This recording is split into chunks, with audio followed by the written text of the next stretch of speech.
مستونگ خودکش حملے نے بلوچستان کے ضلع مستونگ کو غم کی تصویر بنا دیا۔ کٹکوچا کے علاقے سے تعلق رکھنے والے 14 افراد شہید ہوئے۔ ان میں سے ایک متاثرہ خاندان کے ہمراہ ہمارے نمائندے مجیب اللہ موجود ہیں، ان سے بات کریں گے۔ مجیب بتائے گا کیا تفصیلات ہیں؟ جی ایسا ہے کہ اس وقت میں موجود ہوں مستونگ کے علاقے کٹکوچا میں۔ یہاں بھی ہم دیکھ رہے کہ ہر پانچواں گھر جو ہے وہ غم زدہ ہے، اور ویسے تو مستونگ اوورال سوگ میں مبتلا ہے۔ کٹکوچا کی اگر بات کی جائے تو پورے کٹکوچا کا جو علاقہ ہے اس میں گزشتہ روز ہونے والے خودکش دھماکے میں 14 افراد جو ہے نا وہ اس علاقے سے جام شہادت نوش کر گئے، اور ان 14 افراد کی اس وقت تدفین تو کر دی، لیکن فاتحہ خوانی کا جو سلسلہ ہے وہ جاری ہے۔ میں جس مقام پر موجود ہوں یہ شہید محمد شریف کا گھر ہے، اور اس کے پسماندگان اور اہل خانہ میرے پاس موجود ہے۔ شریف شہید کے ایک بیٹی تھی، اور پسماندگان میں ان کے بھائی بھی ہیں اور اہل خانہ بھی ہیں۔ ان کے کزن ہمارے ساتھ موجود ہیں، ان سے بات کرتے ہیں۔ سر بہت شکریہ آپ کے وقت کا۔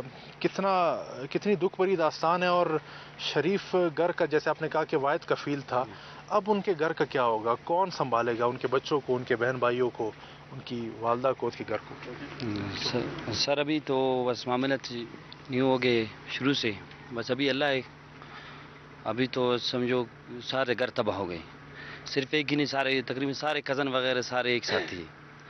وہ بھی ابھی ہاتھ کا مزدوری کرتے تھے۔ ابھی تو بس اللہ رزق دے گا، ابھی کچھ بھی نہیں سسٹم بنا ہوا ہے، ابھی تک نہیں ہوئے۔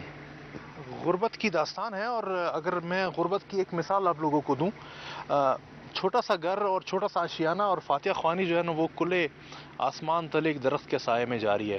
تو یہاں سے آپ اندازہ لگا سکتے ہیں کہ محمد شریف کس قدر غریب فیملی سے تعلق رکھتے تھے، اور اس کے بھائی جو کہ ہمارے ساتھ موجود بھی ہیں انتہائی شوق میں اور غم میں مبتلا ہے، اور ان خاندان کا حکومت سے بس یہی مطالبہ ہے کہ خدا را ان کی سرپرستی کی جائے، دادرسی کی جائے، اور ان کی مالی معاونت کی جائے، تاکہ انہیں ایک آسرا مل سکے، اور غم کا یہ جو دور ان پر گزر رہا ہے وہ ذرا آسان ہو، یہ مشکل گھڑی ذرا آسان ہو۔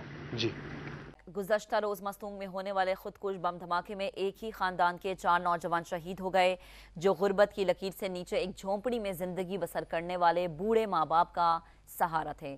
اس وقت نمائندہ سماعت دکھی خاندان کے ہمراہ موجود ہیں، ان سے مزید تفصیلات جانیں گے۔ جی بتائیے گا۔ جی بالکل، غم کی تصویر مستونگ کے علاقے کٹکوچا میں شریف آباد کے مقام پر موجود ہوں۔ یہاں پر صورتحال یہ ہے کہ جس مقام پر جس جھونپڑی کے اندر میں بیٹھا ہوں یہ فاتحہ خوانی یہاں پر ہو رہی ہے۔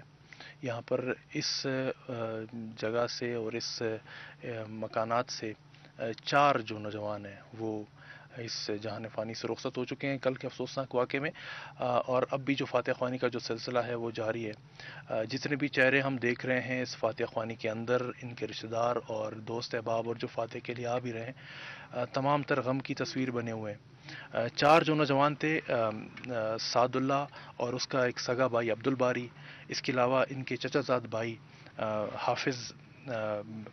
حافظ اللہ بخش اور سمیع اللہ، یہ 4 آپس میں کزنز تھے اور 2 کی جوڑی کے ساتھ بھائی تھے۔ اور اگر کیمرامین ظفر سے ریکویسٹ کروں ذرا وہ یہ جگہ دکھا سکے، یہ وہ جھونپڑی ہے جو ان کا مکان ہے، ان کا آشیانہ ہے، اور اس طرح کی حالت میں یہ زندگی بسر کر رہے ہیں، اس غربت کی لکیر کے نیچے یہ لوگ زندگی بسر کر رہے ہیں۔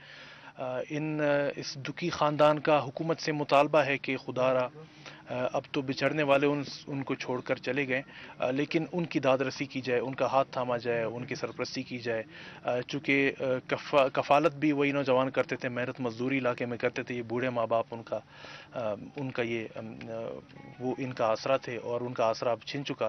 اب یہ حکومت سے مطالبہ کر رہے کہ ان کی سرپرستی کی جائے۔ جی